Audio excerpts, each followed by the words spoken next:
Today, we're diving into Dr. Ben Israel's groundbreaking book, The Three Core Values of Unlimited Wellness.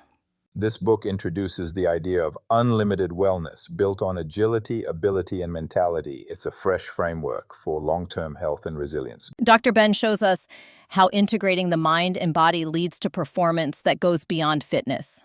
It's about living fully. You can grab your copy right now on Amazon. Just search for Dr. Ben Israel, The Three Core Values of Unlimited Wellness. Hi, everyone, and welcome to the very first episode of the Wellness Conversations podcast. I'm Mary, a spokesperson for Dr. Ben Israel.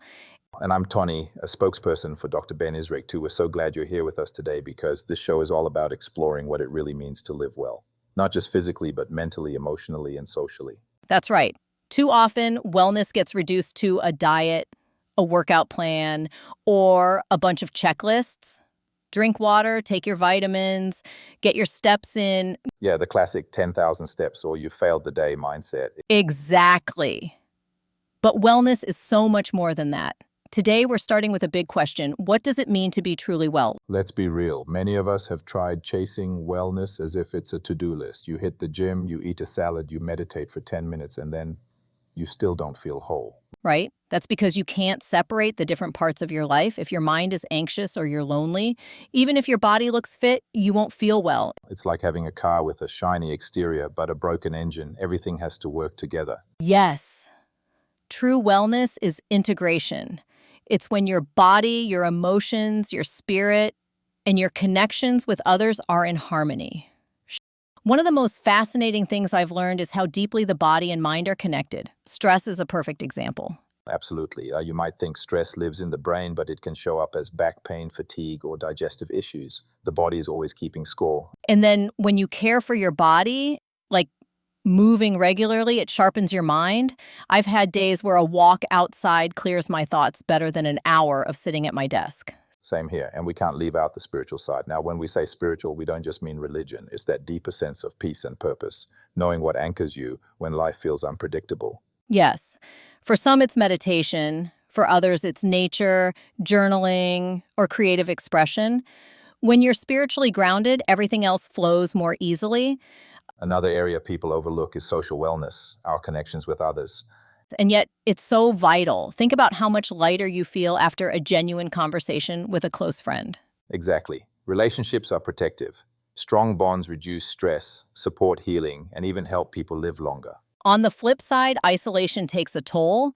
It's linked to higher rates of depression, inflammation, and even memory decline. Which means, in many ways, wellness is communal. It's not just about what you do, it's about who you walk with on this journey. Let me share something personal. There was a time I was running marathons, eating all the right foods, and people thought I was the picture of health, but I was exhausted. I realized, I wasn't giving enough attention to my emotional health or my relationships. When I started reconnecting with friends and slowing down, my energy returned. That resonates. I used to think wellness was about pushing myself harder, more workouts, stricter routines, but then I hit a wall. Stress was eating me alive. That's when I started paying attention to breath work and just being outdoors. Those practices gave me more strength than any extra gym session could. Sometimes the most powerful wellness practice is simply slowing down. So here's something simple for our listeners. Grab a notebook and ask yourself 3 questions. Number 1, how am I caring for my body? Number 2, how am I caring for my mind and spirit? And number 3, how am I nurturing my connections with others? Don't judge your answers, just notice. Awareness is the first step toward balance. And remember, wellness is not about perfection. It's about small, intentional choices that ripple across all areas of your life. So to wrap up today's conversation, wellness isn't a box you check. It's a living, breathing process that integrates body, mind, spirit, and community. When one area is neglected, the others feel it.